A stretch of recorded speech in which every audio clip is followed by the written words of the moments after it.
Hello, Hina artistic टचमध्ये तुमचा welcome आहे.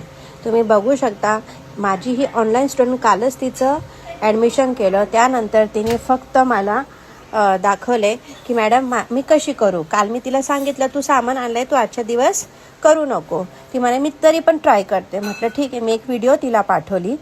त्या व्हिडिओनंतर तिने बघून केलं. त्यानंतर मी फक्त ओरली तिला सांगितलं सुई कशी पकडायची आणि खालून दोरा कसा पकडायचा तेवढं सांगितलं. त्यानंतर तिने एवढं छान प्रकारे तुम्ही बघू शकता ती करती पण आहे, मनापासून करते. असे माझे सगळे मला विचारतात मॅडम ऑनलाईन येतं का. ऑनलाईन मी ओरली भरपूर ओरली एवढं सांगून देते की मुली मला डायरेक्ट ब्लाऊज रेडी करून दाखवतात. तसं मी आता माझ्या स्टोरीवर टाकलेलं आहे. तिला 8च दिवस झाले तिने मला करून दाखवलं आणि तुम्हीही बघू शकता. या स्टुडंटचा पहिला दिवस नाही, अजून आज होणार आहे पहिला दिवस, तरी तिने किती छान प्रकारे साखळी आणि किती मनापासून करते.